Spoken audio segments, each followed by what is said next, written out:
Choke no joke. You know what it is. All right, y'all.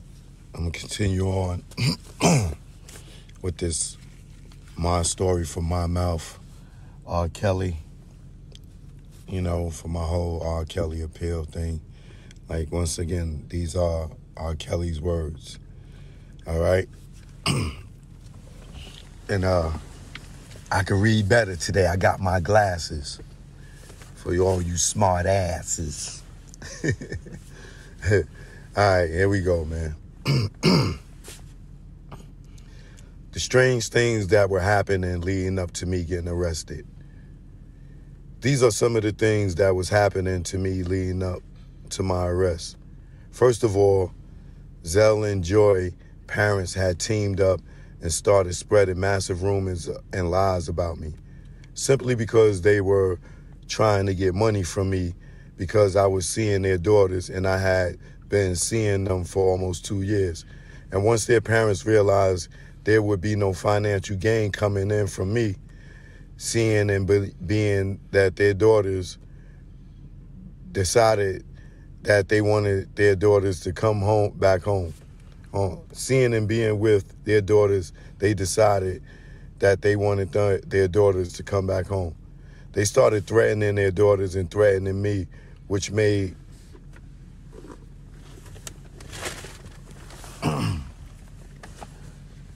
their daughters not want to come home or even see their parents, and their parents started threatening us. Then they started putting their daughters' pictures out all over the internet and calling them Kelly sex slaves, in which they started getting a lot of negative attention, which made Joy and Zell furious to the point they stopped calling their parents. Because once their parents put the pictures out over the internet and calling them sex slaves, it made Zell and Joy very uncomfortable about going out to the mall by themselves, to the nail salon, hair salons by themselves, or anywhere else, because they were paranoid that someone might notice them by their faces. Because of the pictures that their parents put out, they were in social media world, which was another reason they were dressing in jogging suits.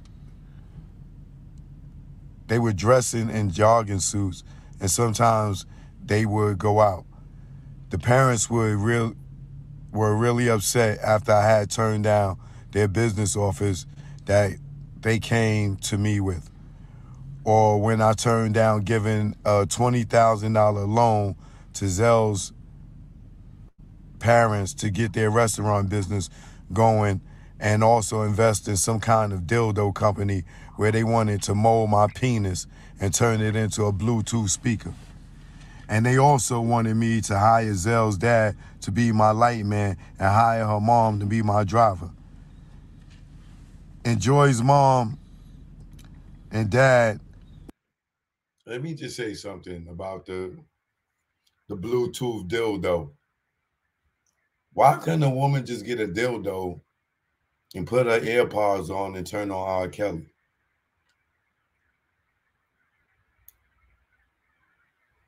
Just asking. I'm just asking.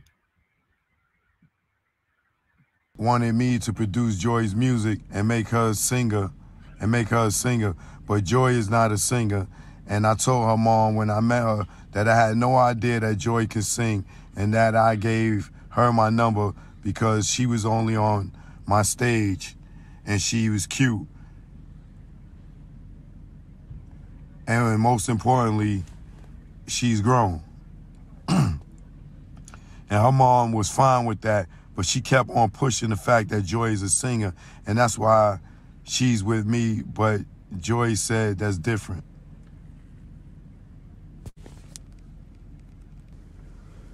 Hold on now. All right. Now, their parents were really upset after I had turned down their business offers that they came to me with, or when I turned down giving a $20,000 loan to Zell parents to get their restaurant business going and also invest in some kind of dildo company where they wanted to mold my penis and turn it into a Bluetooth speaker. And they also wanted me to hire Zell's dad to be my light man and hire her mom to be my driver. And Joy's mom and dad wanted me to produce Joy's music and make her a singer, but Joy is not a singer. And I told her mom when I met her that I had no idea that Joy could sing, and that I gave her my number because she was on my stage and she was cute, and most importantly, she was grown. And her mom was fine with that. But she kept on pushing the fact that Joy is a singer. And that's why she's with me. She kept pushing the fact that Joy's a singer, and that's why she's with me. But Joy said different. Joy told her mom that is not why she is with me, and that we were seeing each other, and her mom didn't like that, but never told Joy that she couldn't see me. But Joy's mom would continue talking about me buying clothes from her boutique to dress my dancers in. But I would tell her that we were already in the middle of my tour and my dancers already had their wardrobe for the tour. Then months later, Joy's mom wanted to come to Chicago and meet me about something. And though I did not know what it was about, I welcomed her. So when Joy's mom came to the studio, she came in there with Joy's little sister and wanted to talk about me producing and writing songs for Joy's 15-year-old sister. And though I was not interested in writing or producing for Joy's 15-year-old sister, for one, because she was too young, and for two, I listened to her sing out of respect for Joy, but her little sister just don't have it. She just didn't have it. And when I was honest about it, Joy's mother didn't like it at all. She told me that people like Puff Daddy, Jay-Z, and other producers were interested in working with her. Working with Joy and her little sister. And my whole attitude was very positive, and I told her mom that I am not God, but you guys want me to give you my professional opinion based on my experience, and that's all I was trying to do. But I knew her mom didn't like it. And after that, she eventually started telling Joy to come home. But at this time, Joy was almost 21 and was not trying to go home at all. And because she was almost 21, I did not and could not make her go home. And the more she didn't go home, the more her mom would start talking and telling lies on social media, saying that I've brainwashed their daughter and held their daughter against her will, starved their daughter, denied their daughter from using the restroom, and put their daughter in a cult where I had other girls that I was doing the same thing to. And when Joy's mom and dad started spreading all those lies, and which made Joy really not want to come home, Joy's mom and dad teamed up with Zell's mom and dad, and the four of them went on a smearing campaign, just like they threatened that they were going to do. They started hooking up with different bloggers, radio stations, doing TV interviews and other media platforms. They could find. Doing TV interviews and other media platforms that they could find. And when they heard my ex-wife, Drea, had bad things to say about me and out there lying to the public about me, Zell's mom and dad, and Joy's mom and dad, saw that as a perfect opportunity to link up with them, to link up with my ex-wife and continue on with their whole smearing campaign. Then they started calling people or researching people that I have dealt with in my past that might not like me. Me, like my old relationships didn't work out for whatever reason. Old managers that I had fired for stealing millions of dollars from me, or anyone who has some type of grudge against me, which is 30 years worth of that, simply because I had been in the business and successful that long. So all the people that had some type of grudge against me throughout the 30 years I've been successful, mixed with Zell's mom and dad, Joy's mom and dad, Lifetime, the Me Too movement, Time's Up movement, the Tasha K's, and all the other bloggers, along with radio, TV. All of their lives turned into a great big tsunami of lies. And I could not turn on the radio or television without hearing something about me. It was horrible. There was some type of things that were said.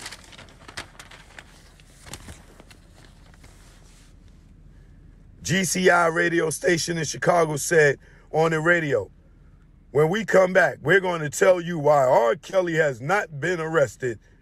And I left the radio station on that station because I wanted to hear that where we were going to say, and after the commercial, they came back and said, the reason why R. Kelly has not been arrested is because he's been trafficking underage girls to some very high up people and law enforcement here in Illinois, and also to some people in the federal government. And when I heard that on GCI radio station, that I almost admired and came through for every time they asked me to do a show for, my heart was broken because I knew what they said was going to lead to me being arrested at some point. Here's some other things that happened. There would be multiple random wellness checks, whether I was in my house in Atlanta, my studio in Chicago, or at the Trump in Chicago. They will always be 4 to 5 policemen that would knock on my door and ask my lady friends to step out the home one by one, and after 15 minutes of questioning the ladies, the police would leave, which tells you that no one was being held against their will. And Zell, along with the other ladies, would tell the police about how their parents were lying and know exactly where she was, and that they were just spreading lies about me for financial gain. I always ask for my lawyers or someone to please get those police reports to prove that no one was brainwashed, coerced, or being held against their will. Because the police are trained to know those type of things are going on, by when they was questioning people, they could tell the way they talk, the way they look, and their demeanor. And you know that is definitely a strong case for the defense to have subpoenaed those cops that came to did the wellness checks. Because every time they did the wellness checks, they pulled all the girls out the house and they all said they was good. So why wouldn't the defense use that to show that these girls were never, it was no kidnapping? That kills the Mann Act, you know what I'm saying, somewhat. I mean, that's a good defense for the Mann Act. If you got police that keep coming out doing wellness checks, they pull everybody out the house, everybody like, yo, we good, everybody go back in. That is 100% government proof. Because the police work for the state. They come and they do a report. They got a wellness check. They went to R. Kelly's house. They pulled everybody out. Everybody said they was fine. Azriel said, yo, my parents is doing that for money. Same thing she told Gail.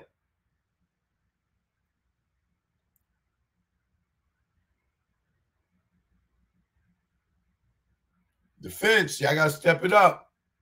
Y'all got to step it up.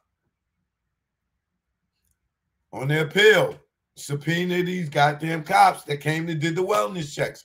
That proves nobody was kidnapped. Y'all pulled everybody out the house on several occasions. Nobody went with y'all.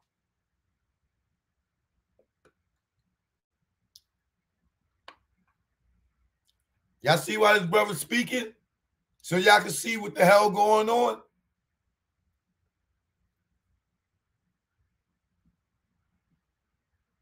But it's not to check out every policeman that has to come to my home in Atlanta, Chicago, or my studio to prove lies with those police.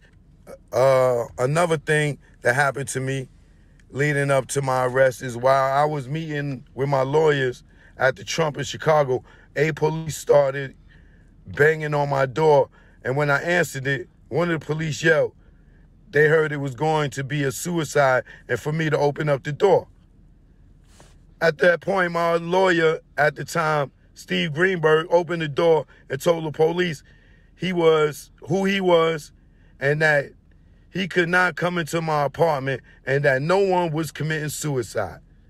And while he was telling the police that, I was looking out my window from the 48th floor and I saw 5 to 6 news trucks with cameramen pointing their cameras straight up to my window.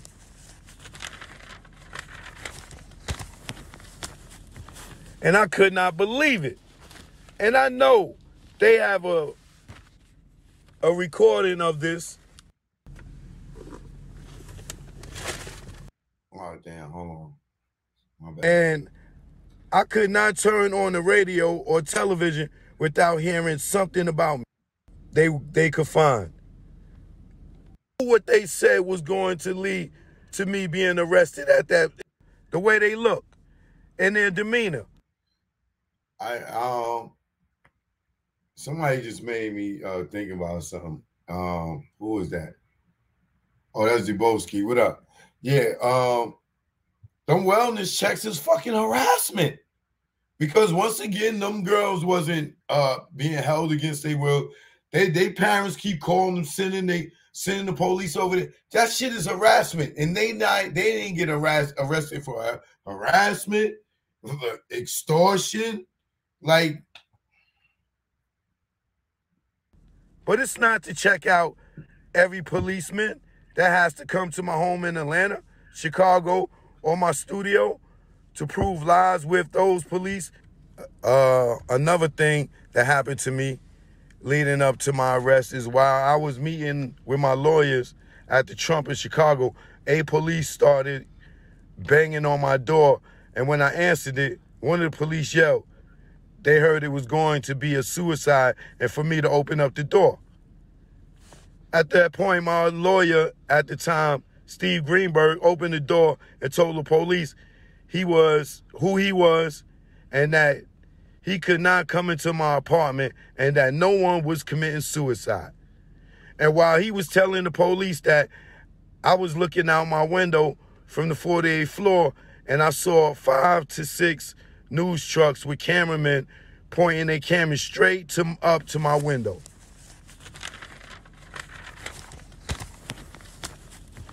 And I could not believe it. And I know they have a recording of this. I know they have a recording of that because later on that night, they played the dispatch call all over the internet, but someone was trying to make it seem like I'm suicidal.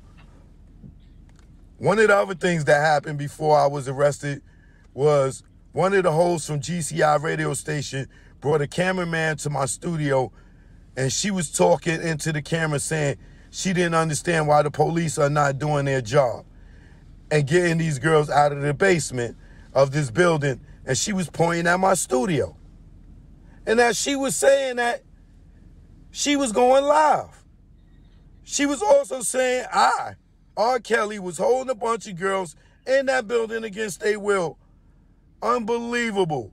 But these were the kind of things people were doing before I got arrested, which I know for a fact led to me getting arrested.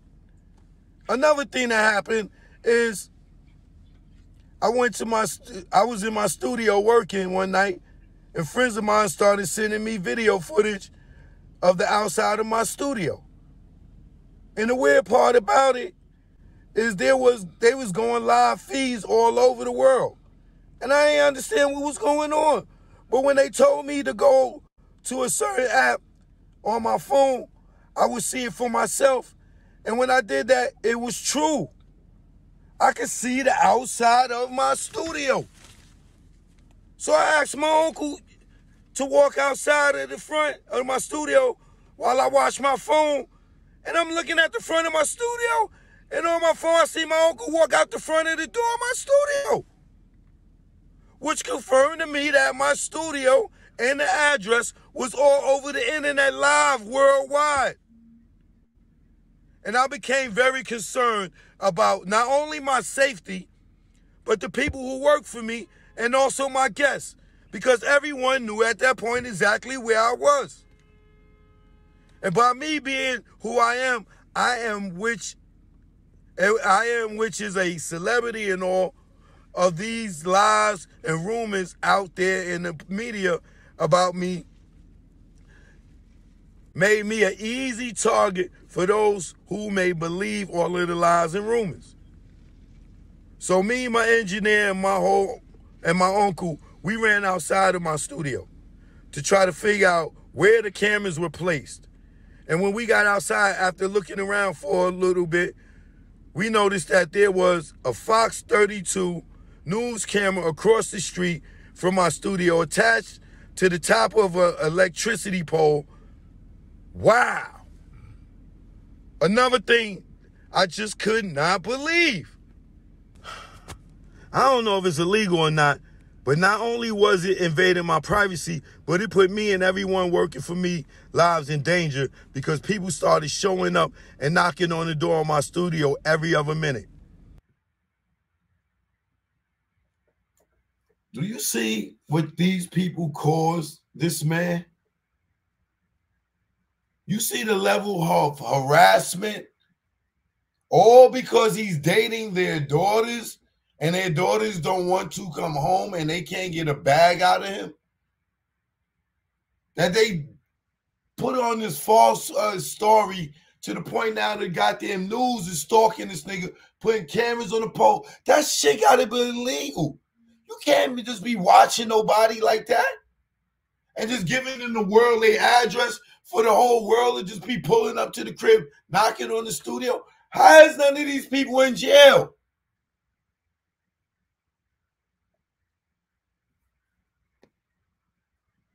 And the cameraman was just sitting out in the front of my studio.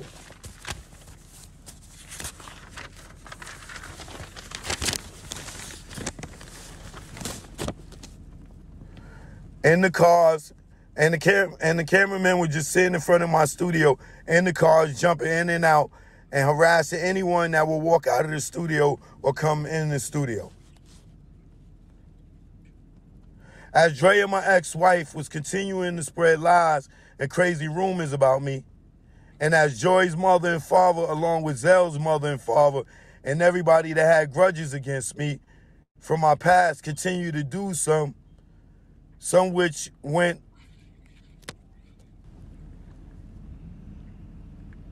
along with Joy's mother and father, along with Zell's mother and father, and everybody that had grudges against me from my past. And everybody that had grudges against me from my past continued to do the same, which went on for at least 3.5 years. All those lies and rumors took a life of its own. However, they still just lies and rumors. It wasn't until Lifetime decided to take all those lies and rumors and turn it into their very own $100 million docuseries. And how did they do that? First, by recruiting Dream Hampton to recruit ex-girlfriend of mine who had a grudge against me. Ex-managers who used to steal from me and got fired. Ex-friends who used to try and hit on my girlfriends. Ex-lawyers who stole money. Ex-wife, people I used to work with in the studio, and they stole some of my songs. Dream Hampton went out and grabbed everybody that had something negative to say about me, and they even paid all these people. And the ones who didn't have anything negative to say, they tricked them by telling them that the docuseries was going to be positive. After they got them to do the interview, they edited to make it look like they were talking bad about me. And when the docuseries was done and had come out, it made me look like the worst man on the planet, and which I thought was very unfair How could they do that to me? And it all be legal? How? And nobody said anything about it. Not my friends, my lawyer, people who we helped, nor my family. And in fact, even my family was on the show getting paid to say bad things about me. And just 3 days after the docuseries aired all over the world, Kim Foxx, who is the head prosecutor in Illinois, did a press conference on TV. She said she had seen the Surviving R. Kelly series, and it made her sick to her stomach. And by her being the head prosecutor of Illinois and me not being charged for anything at the time, she did that press conference. She had no right to hold a press conference and say something like that because by her being the head prosecutor automatically made me guilty in the eyes of public opinion. But Kim, the head prosecutor of Illinois, even went on to say that she was also molested. And when she was a young girl. And it was not right for Ms. Foxx to say those things where it had not been one investigation done on those alleged victims.